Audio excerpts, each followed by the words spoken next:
Un gusto recibir en los estudios de MBD Films al ministro de Turismo y precandidato del Partido Colorado por el sector Ballistas, Tabaré Viera. ¿Cómo anda? Bueno, muy bien. Muchas gracias por recibirme. Es un gusto estar acá una vez más. Tabaré, empecemos con el ministro, después se cambia de sombrero, pero ¿cómo ve la temporada? Que ya está ahora nomás, está ahí a la vuelta de la esquina. ¿Qué perspectivas hay? Lo vemos con optimismo. Es decir, hay algunos indicios, no podemos tener la bola de cristal, pero algunos indicios, como es por ejemplo el famoso feriado largo de octubre, del 12 de octubre, que este año se corrió, pero en realidad hubo igual el feriado largo, es un indicador según los propios operadores turísticos, y hubo mucho movimiento, un buen nivel de reservas, un buen nivel de alquileres, en todos los destinos prácticamente del país. Además hemos trabajado mucho durante todo el año, conjuntamente con la Cámara Uruguaya de Turismo, con operadores privados, en todo lo que es la promoción del destino. Uruguay tiene hoy una oferta turística muy diversificada, potente en cuanto a calidad de servicios, calidad de infraestructura. Es un destino sobre todo para esta época del año, muy interesante, muy reconocido. Y hemos tratado además de intensificar la promoción en otros destinos más allá de Argentina, por razones obvias. Bueno, pero a eso quería ir, porque se sabe que el grueso de los turistas extranjeros son argentinos, y dado este panorama que está viviendo el país vecino, ¿qué expectativas tienen de los argentinos? ¿Que vengan los de clase alta, los de ABC1, o de repente otros argentinos de clase media pueden desembarcar aquí? Los argentinos les gusta mucho Uruguay. Y muchos son propietarios, o hasta residentes tenemos en un número creciente. Y sin duda hay un público de ABC1, como bien lo has indicado, de alto poder adquisitivo, que eso seguramente van a venir porque bueno, les gusta, y esa diferencial de calidad que decía yo en la infraestructura, en el servicio, les atrae muchísimo. Argentina es muy competitiva, ni que hablar por los precios, pero sobre todo en invierno, tiene una potente oferta turística de invierno, ¿no? Tanto el sur, el norte, Buenos Aires mismo, no es lo mismo en invierno que en verano. Ir en verano a Buenos Aires no es un paseo de los más recomendables. Por lo tanto, nuestro turismo costero, nuestro turismo de sol y playa, más toda la otra oferta, es muy competitiva. Así que vamos a tener un número importante de argentinos. Pero viene creciendo el mercado brasileño, un mercado que tiene un potencial enorme, como decía. Hay que tener en cuenta que solo en Río Grande do Sul hay 12 millones de habitantes, claro, ¿no? Que no precisan de conectividad aérea, que vienen en autos. Suelen venir en rebelión, ¿no? Eso es lo que históricamente ha sucedido, sí. El llamado rebelión, el fin de año, el 31 y el primero, la fiesta, hasta Reyes, los primeros días de enero, pero hoy en día están viniendo todo el año, gracias justamente a esa promoción. Por ejemplo, ha sido un récord la última temporada de cruceros en Uruguay. Bastante lío le costó a su secretario decir eso hace un tiempo, por decir la verdad. No, fue un récord en los últimos 8 años. Sí. Datos estadísticos en materia de turismo crucero fue un récord. Llegaron 187 buques a los puertos de Montevideo y de Punta del Este. Trajeron 360.000 turistas que gastaron más de 16 millones de dólares en el Uruguay. El 60% de sus turistas fueron brasileños. 60% de los turistas que vinieron en buque. Son turistas además que conocen, hacen un city tour, toman un tour a Colonia, van a bodegas. Los brasileños han descubierto el mundo del vino y están desarrollando una industria incluso vitivinícola interesante. Y se bajan del buque y piden tour a las bodegas. El enoturismo es hoy un producto uruguayo fantástico. Pero otro dato, para ver cómo es importante y cómo está creciendo el mercado brasileño. Cerramos al 30 de septiembre los 3 primeros trimestres del año y nos dio más de 2.700.000 visitantes tuvimos en esos 9 meses, que es algo así como 300.000 más que todo el año 2022. O sea que en cifras estadísticas el turismo sigue creciendo. Bien. El tercer trimestre fue récord histórico de brasileños en invierno. Estamos hablando de agosto, de julio, agosto y septiembre. 150.000, más de 150.000 turistas brasileños visitaron el Uruguay. Fue más que el 2022, más que el 2019, último año prepandemia, más que el 2017, que fue el año récord de la última década en Uruguay. Entonces, estamos apostando fuerte, no podemos seguir dependiendo solamente del... No lo vamos a abandonar, los argentinos le tenemos que hacer un monumento en algún momento, realmente son clientes excepcionales y van a seguir viniendo felizmente a Uruguay. Pero también tenemos que crecer en mercados como el brasileño, en mercados como el chileno, que también venimos trabajando. En febrero, ¿no? Tienen ese hábito de vacacionar en febrero, nos viene espléndido porque siempre sabemos que diciembre, enero y luego en febrero empieza a bajar. Y la otra pata es el turismo interno. Bueno, yo quería ir a eso porque durante los años de pandemia no hubo otra que promocionar el turismo interno y también vaya si le trajo dolores de cabeza al ex ministro Germán Cardoso, ¿no?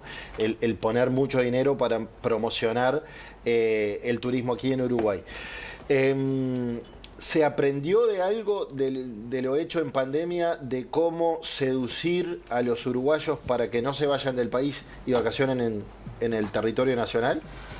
Sí, claro, claro. A ver, toda crisis trae sus oportunidades, ¿no?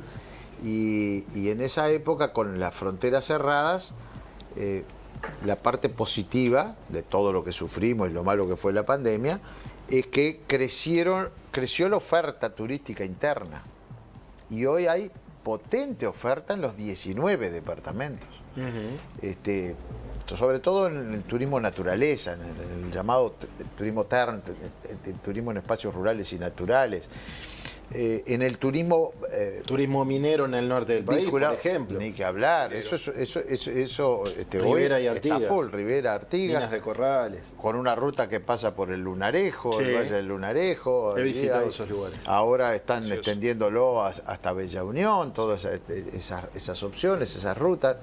Pero bueno, después tenemos Quebrada de los Cuervos, todo lo que son nuestros ríos y arroyos, el río Uruguay con sus islas, todo lo que es Esteros de Farrapos, San Javier, toda esa oferta. Hay una pregunta de turismo que yo quiero hacerle, porque sé que van a preguntarle sobre la candidatura, sobre el tema como candidato. Javier García en Twitter, el ministro de Defensa, puso un orgullo como Uruguay, ahora que se inauguró el aeropuerto binacional en Rivera. Y la ex ministra Quechichán puso un Twitter.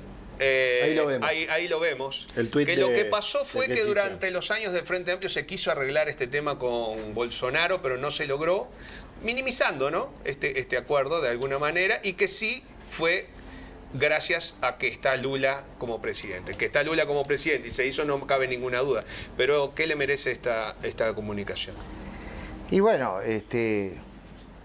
a ver, Lula no es la primera vez que llega a ser presidente. Lula tuvo 2 gobiernos anteriores. Y yo les puedo asegurar, y ustedes saben que de todo sé porque soy de Rivera, Claro. y fui intendente de Rivera, que esto tiene décadas en que la frontera Rivera-Libramento plantea la solución de la binacionalidad del aeropuerto. O sea, que tampoco se arregló durante los 2 gobiernos de Lula. Bien. A veces es la insistencia, las circunstancias. Para mí la clave estuvo en la creación, que fue en este gobierno, del Sistema Nacional de Aeropuertos. Sí. Y con eso la concesión de 6 aeropuertos del interior, entre ellos el de Rivera, donde el concesionario invirtió 13 millones de dólares y lo transformó en un aeropuerto que hoy es certificado para cualquier tipo de vuelos internacionales y sobre todo binacionales. Bueno, y después la buena relación, ese buen feeling que es innegable, pragmático, no ideológico, entre el presidente Lacalle y el presidente Lula, porque además lo que se decidió no solamente fue la binacionalización del aeropuerto de Rivera, también fue el dragado Claro. de la Laguna Merín y todo lo que es ese corredor fluvial y también el nuevo puente sobre el Yaguarón. Son 3 obras binacionales que se acordaron en este periodo. A ver, muchos, y yo no dudo que la ex ministra Quechichián, con quien tenemos buena relación, aunque no comulgamos en muchas cosas, pueda haber estado sumándose a algo que era un reclamo local de Rivera, Libramento, que era la posibilidad de que bajar los costos al ser un aeropuerto nacional tanto para Brasil como para Uruguay. Ese es el concepto de binacionalidad, es que para los vuelos tanto brasileños como uruguayos operan como vuelos internos, y eso baja sustantivamente los costos al punto que no solo reinauguramos ese aeropuerto, sino que ya hay un anuncio de la compañía azul que va a poner 2 vuelos semanales a Porto Alegre. Tabaré, nos quedan 10 minutos de programa. Quiero pasar a su otra faceta, la de precandidato del Partido Colorado. Son 6 con usted los precandidatos que van a disputar en la interna colorada. ¿Cuál es el diferencial? Háblele a los eventuales votantes que dicen, bueno, ¿y por qué tiene que votar a Tabaré Viera y no a Ojeda, a Costa y Lara, que viene mañana, a Gurméndez, que ha tenido éxito en la administración de Antel? Y a una posible 7. ¿Séptima? Sí, bueno, cierto, Carolina H. Carolina Valle, lo hablábamos más temprano. Claro. Cierto, es verdad. Bien. No, en primer término, a mí me parece fantástico, además que es un derecho que tiene cualquier afiliado de proclamarse candidato, ¿no? De participar. Todos somos electores y potenciales Y elegibles. Así que, y al partido le viene bien que tengamos varias ventanillas, varias posibilidades, mucho espacio, para que todos los colorados que estén en el partido o que eventualmente hayan votado fuera de él, o todos los que puedan simpatizar con alguno de estos candidatos, tengan donde recalar, donde venir, donde participar. Y luego, del 30 de junio, allí elegiremos el candidato único del partido y será, espero, el nuevo líder, no solamente el nuevo candidato que estamos buscando desde que en el 2004 el partido comenzó a votar bajo.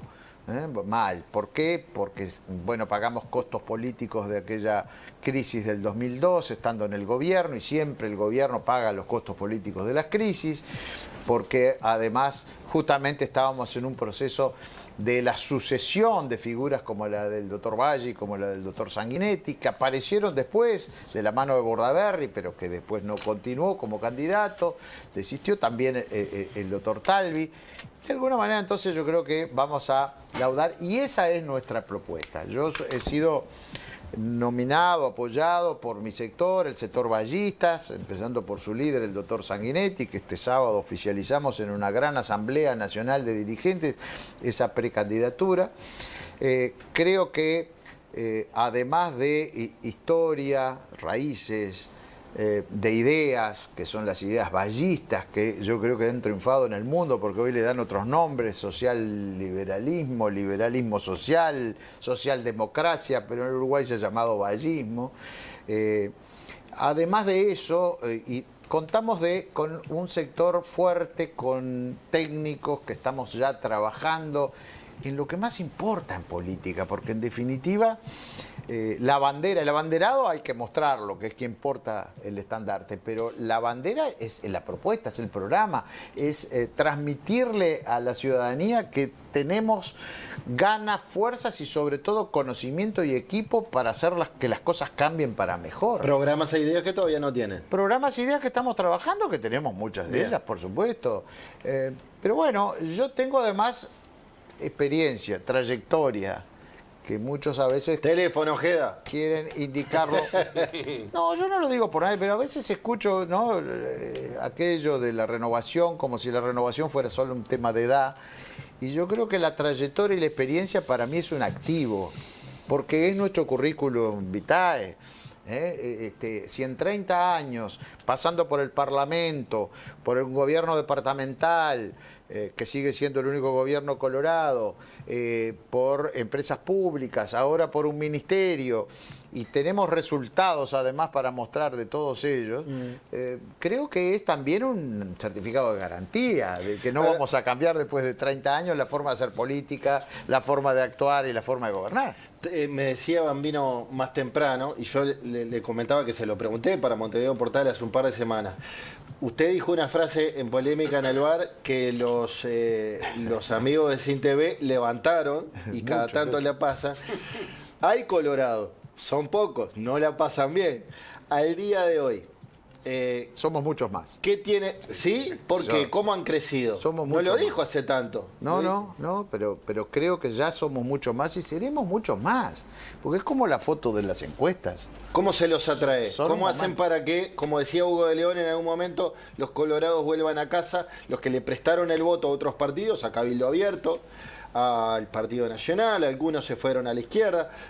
¿Cómo cree que deben hacer ustedes para traerlos de nuevo a la colectividad? Hoy tienen justamente la posibilidad de elegir de un cúmulo o varios candidatos, digamos, y de sectores. Yo creo que, bueno, cada sector tiene sus candidatos más o menos naturales que podían ser esperables. Me refiero a Ciudadanos, a la lista 15, a Ballistas, pero hay además candidatos nuevos que vienen más que por sectores, y allí hay espacio entonces para que todos los colorados de hoy y los de ayer y los que votaron fuera del partido por distintas circunstancias, que son las circunstancias del momento, quizás repasando lo que sucedió en todo este tiempo, puedan sacar sus conclusiones y volver a casa aprovechando que tienen una posibilidad de entre tantos. Pero faltan líderes que aglutinen. Falta... los líderes Estaba Talvi no y se nacen. fue. Estaba Bordaberry y se fue. Es verdad. Ese es justamente... Sanguinetti, 87 años, dice, bueno, hasta acá llegué. Por eso mismo, yo les decía que, brevemente y rápidamente, porque es un análisis que hemos hecho de autocrítica y de toda la situación del partido, al partido le tocó vivir a partir del 2004 una coyuntura que llevó a que, de acuerdo a sus resultados históricos, sea una baja votación. Pero no es que sea un partido chico, es un partido con mucha historia, con gloria. Tenemos que trabajar sobre eso, además, sobre comunicar bien lo que son nuestras raíces, y es un partido con ideología, tiene una idea. El partido tiene el vallismo como ideología, que fue quien construyó este Uruguay de justicia social, en el que faltarán muchas cosas, pero comparativamente su legislación fue por demás de punta, y además logró una sociedad que con todo lo que falta es la que mejor de cualquier manera reparte. Y hoy estamos preocupados en una realidad política que nos llevó a conformar una coalición de gobierno, y donde entonces formamos parte de un gobierno, que nos tocó vivir, y eso va a estar en el debate político, circunstancias muy especiales del país, ¿no es verdad? Con la pandemia, con la guerra que influye en todo el mundo, en Europa, con lo que tiene que ver con lo que fue la sequía, la realidad regional de Argentina, pero aún así vamos a poder exhibir números bien importantes de cosas que se empezaron a hacer, que logramos hacer dos reformas que eran fundamentales y que todos los partidos decían que eran fundamentales. Una era la reforma de la educación, porque la educación es la base de cualquier transformación, y tenemos que preparar a nuestros jóvenes para un mundo que es diferente, para aprender a aprender, porque los que empiezan hoy la escuela, cuando terminen, vayan a la facultad, no va a ser este mundo, porque los cambios son cada vez más rápidos. Entonces lo que hay que aprender más que materias es aprender a aprender, porque vamos a tener que aprender siempre. Lo que tiene que ver con la seguridad social, que es algo fundamental en un país como el nuestro, con la estructura que tiene, para que podamos sustentar a la seguridad social en el futuro. Pero va a haber un plebiscito, porque yo eso antes se nos está por ir el tiempo y no quiero dejar de preguntarle lo siguiente. Probablemente en las elecciones vayan a existir 3 posibles plebiscitos.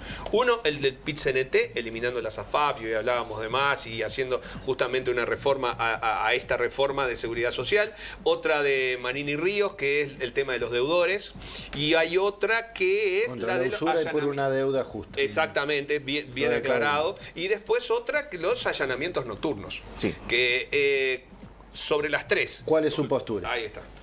A ver, lo planteado por el PIT-CNT y apoyado por 2 candidatos del Frente Amplio que no logra ponerse de acuerdo para tener una posición de partido, ese ya es un problema, que el Frente Amplio no se ponga, más que las declaraciones que ahora estamos juzgando de COSE, que podemos hablar sobre ella y es un disparate, que optó por el camino fácil del voto y del cálculo electoral, pero más allá de eso, ojo, digo, es un partido que no ha logrado ponerse de acuerdo en un tema sustantivo, porque si la reforma de la seguridad social se deroga, compromete al pago efectivo de las jubilaciones y todas las prestaciones sociales del país Tabaré. en el futuro.